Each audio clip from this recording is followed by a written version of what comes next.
One of the questions I often hear from people that are transferring from one industry over to another one, like cybersecurity, is what will my age play in this role? Are there still opportunities for someone maybe at the higher age bracket to still join into cybersecurity, even if they're brand new to the field? And my initial reaction is often, no, you shouldn't face those problems. But to be more on the realistic side, what I really mean is no, you're not going to face any more criticism than you will in a normal field. Unfortunately, bias and ageism is a real thing. And today we're going to kind of break down the statistics. We're going to break down how to face ageism in that interview process and see if we can't get past that divide that often employers or employees see themselves in when they look at their age as a discriminating factor. So first, let's jump into the statistics. A 2017 study found that older female applicants for administrative assistant jobs, and while I realize this isn't cybersecurity, it still plays a good role in understanding how ageism works, had a 47% lower callback rate than younger female applicants. In a study by Newmark, older applicants received 68% fewer job offers than younger applicants. 62% of older employees have faced age discrimination, according to AARP. 47% of American workers over age 40 have experienced some sort of age discrimination. 76% of respondents in AARP survey believe that their job search will last longer than 3 months because of bias in age. And 52% of older workers said that if they were to actively look for a new job today, their age would negatively impact their job search. Now, I want to point out some key relevance in this study and these statistics. You'll notice that most of them come from older employees, not from businesses. And that's an important distinction. I think that most older Americans that are looking for jobs put themselves in a position to where they're actually setting themselves up for failure when they go to an interview. It's been my experience, more often than not, when we look at age in an interview atmosphere, that we're really not so much concerned about your age as we are concerned about the fact that how you will fit in to the job role we're trying to fill. And more often than not, unfortunately, older Americans bring their age or their lack of, well, finesse into the position. And let's kind of tackle this. So one of the big problems with older Americans when they're interviewing for a job, at least from my noticeability, is this resistance to change, the resistance to learning new technology, learning new processes. And we often see older Americans when they're interviewing for positions say things like, well, we used to, or back in my day, or that's not how we used to do it at company X. What a shame. These darn kids on their phones all the time. Well, back in my day. And when you're interviewing for a position, I really need you to stop saying these things, right? It's because what you're saying is, I don't like change. I want to do things the way that they used to be done. And if there's one thing you should know about cybersecurity is it's a rapidly evolving field. We're constantly changing things. We're changing policies. We're changing procedures. We're changing technology. And so if you're resistant to change from a cybersecurity standpoint, you're really setting yourself as somebody that can't adapt with new changes. And why would I want to hire somebody that's not capable of adapting with change? And so really stay away from those comments as you're going through your interview. I'm too old for this shit. I also want to point at the positive points of it, right? Work experience. You've demonstrated depth of knowledge. You've demonstrated the fact that you understand from a historical context different problems seen in the workplace. We want you to play off that experience, but we don't want your experience to rule what you're going to do in the future. And so you have to navigate this from a careful balance of playing on your older roles while still being adaptable to new changes in policy, new changes in technology. You have a track record of success with your older positions. Whatever you've done in the past, you've faced challenges and you've overcome those challenges. And we want to bring that highlight to the forefront. We want to provide everything that we're doing in our interview in a positive light. And we want to move forward with the fact that everything that we do in our interview is how we took an older, archaic model and evolved it into something new, into something that's adaptable and changed with the times. Because honestly, that's your biggest hiccup when you're looking for a position as an older American. One of the things that you have to offer as somebody that has experience is leadership and mentorship.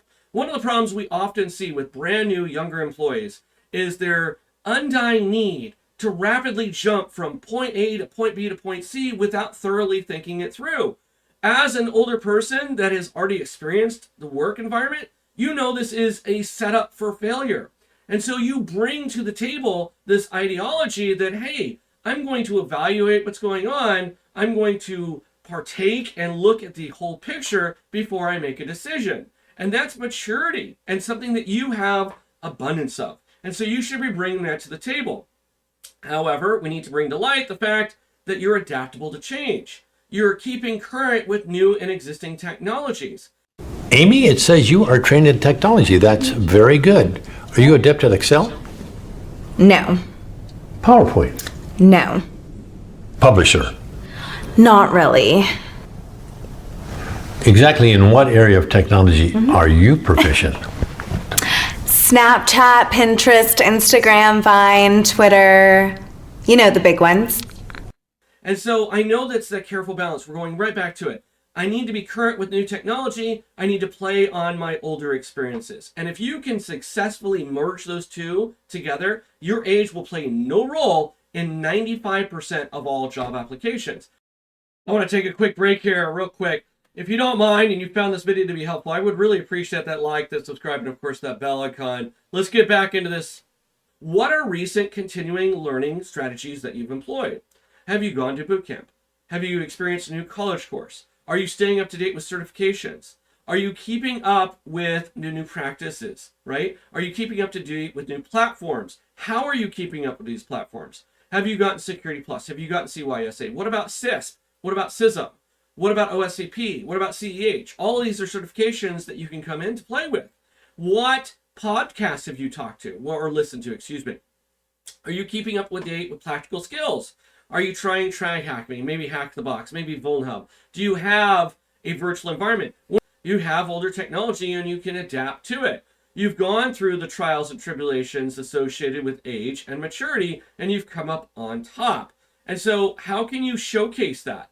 How can you prove to your employer that with me, even though I'm older, right, that I'm better than that brand new college student, right? College students have passion. They have a desire to move forward and tackle the world. And that's great. And there's nothing wrong with that. But you bring something to the table too. You have that experience. And so that experience needs to be tempered with keeping up to date and being just as passionate as a college student.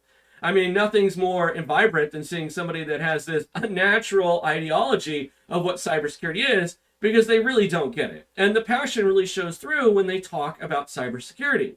We as an older generation, we probably can't finesse that as well as they can. But one thing that we can do is we can talk about what we're doing to keep up to date. We can pour into the ground any brand new college student because we can go, I created a roadmap for success. I went and got Security Plus.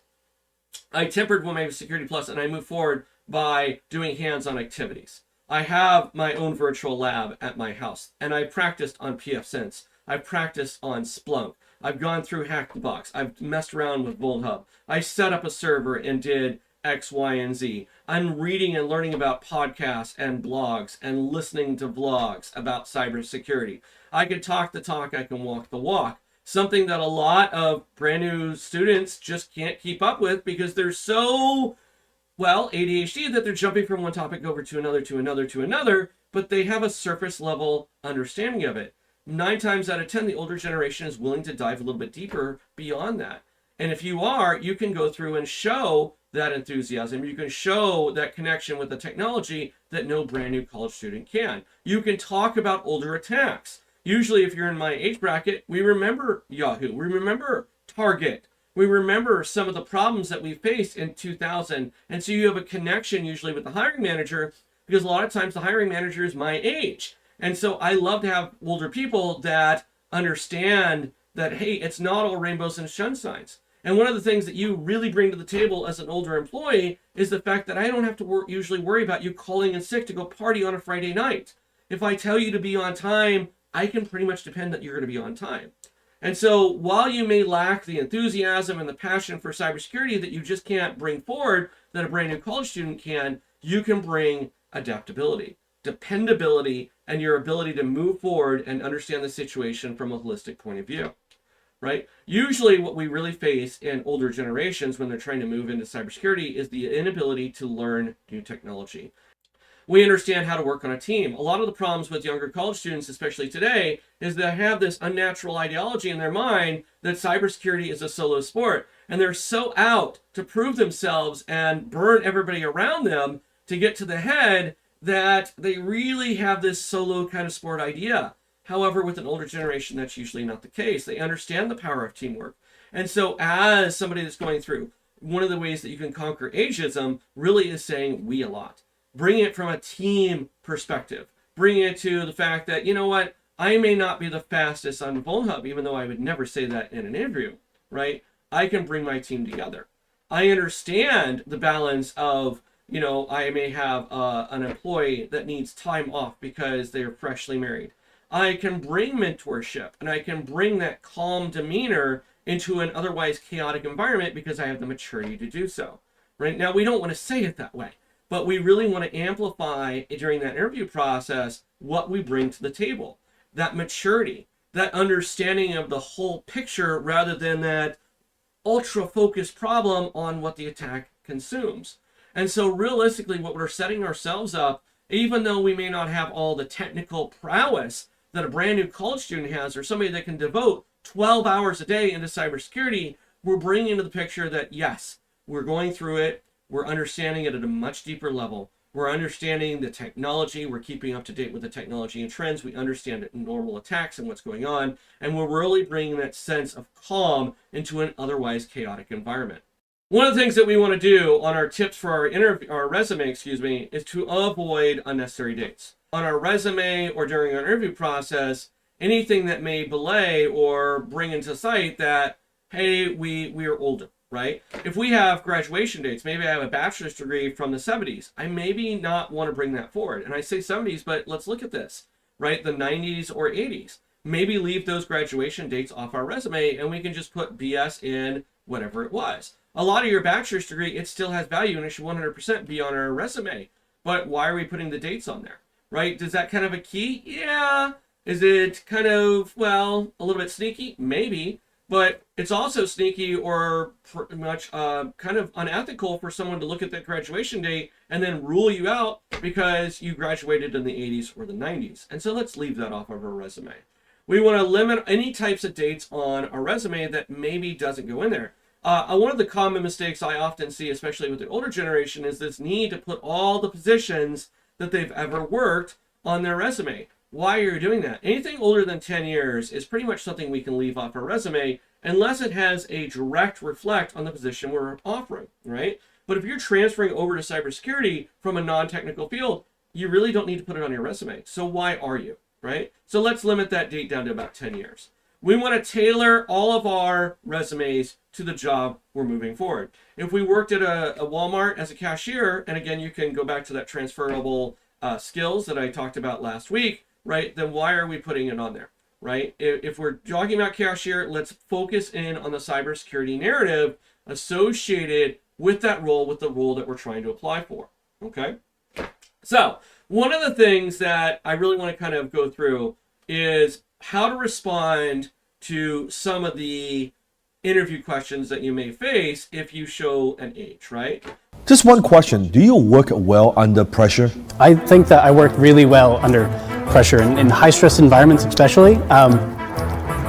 So one of the things that you might hear is in your interview is, are you comfortable working with team members that are younger than you or younger team members? Your response should be something that doesn't remove the fact that you're older, but also provides a positive spin on it. That relationship that says, yes, I am older, I understand that I'm older, and I bring something to the table for it. So when somebody asks you, are you comfortable working with younger team members? Yeah, I am comfortable working with team members. I've mentored and worked along other cybersecurity professionals at all levels, right? I have a diversity and experience and lead a stronger security strategies, right? And so what we're saying here is, yes, not only can I work with younger team members, I've mentored with them, I've worked alongside them at all experience levels, whether they're higher or lower than me, and I can diversify that experience, which would lead to a stronger security strategy within the workplace. And what we're basically saying here is, yeah, I'm comfortable to work along with it, but I have the maturity associated with that to conquer the problems that you may see in the work atmosphere that maybe a younger team member doesn't see. Remember, we want to project calm. We want to project that ability to understand that, yeah, cybersecurity is a chaotic workspace, but I'm a professional. I'm a mature professional that understands that my age has nothing to do with what I'm trying to accomplish for your organization. One of the other problems that you may face, or one of the other questions you may see, is how do you keep up with new technologies, right? This is a spin on it because if you remember, ageism in the workplace is actually against the law, right? And so we can't use age against a deciding factor. So that you may see this as a question that we ask younger employees as well as older. Now, I need you to really take the bias out of this and think it from a point of view. What they're doing here in your mind is they're saying, oh, I'm too old for this position, and this is what they're saying. And I need you to remove that from your mindset 100%. We ask newer people this all the time. As soon as you start to get snarky with it, you've lost this battle. You've lost it. And so you need to keep your mindset that any question that may reflect your age, or you may take affront to or think about as being a push against your age, you need to leave off to the side. Leave your baggage at the corner. That's not what we're asking. And so how do we answer this question? How do we keep up with new technologies? We could say something like, well, cybersecurity is a field that demands continuous learning, and it 100% does, right? I stay ahead through hands-on labs, through my own virtual environment, maybe try Hack Me, maybe Hack the Box, maybe a SOC environment that I have access to, through continual training, through continual college courses and certifications, and I involve myself in continuing educations and professional communities like CompTIA, OWASP, or ISC squared. And so what we're saying here is, listen, I'm better than these younger employees, right? Because I understand how to answer this question in a mature fashion. Now, here's how most younger people answer this question. They say, well, I listen to vlogs, I listen to podcasts, I do Hack the Box, and I do virtual labs in my own virtual environment. And I want you to think about that, right? From an older person perspective. What did I say differently? Really nothing. I really didn't say anything different. The answers are almost the same, right? Except as somebody older, we can say we're involved in professional communities. Now, younger generations should be saying that too. This is a all-around great answer for regardless of where you are in the age spectrum.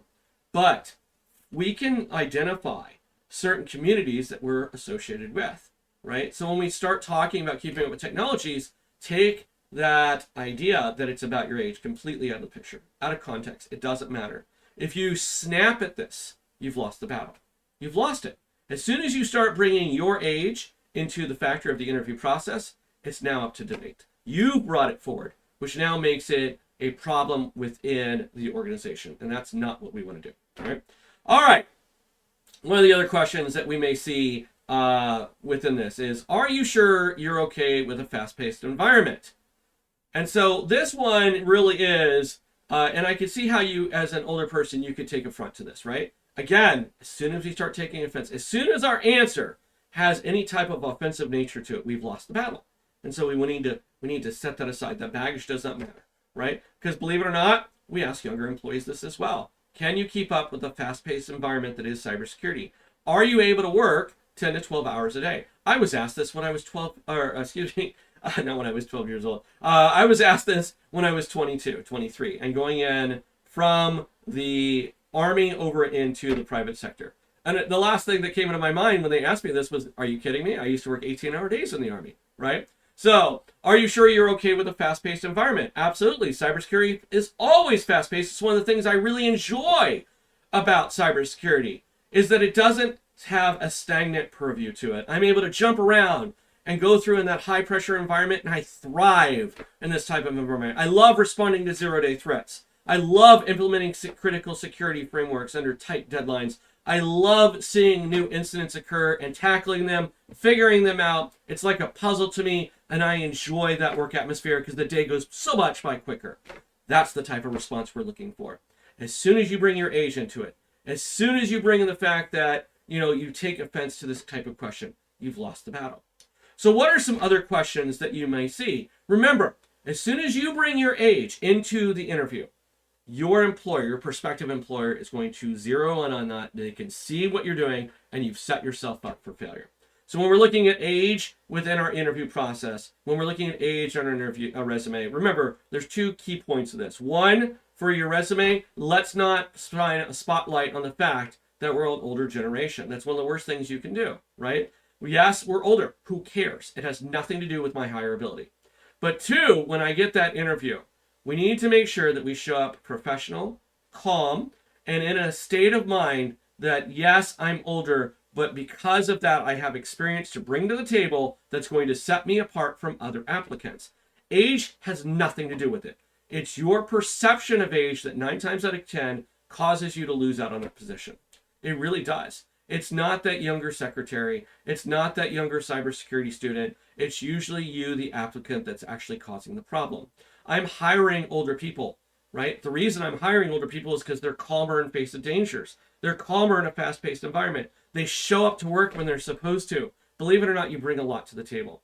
Let's shine a spotlight on the advantages of being older in the work sphere, not on the negatives, because as soon as you bring into negative lights, you're setting yourself up for failure. I hope this was helpful. Next time, I'm Dr. K.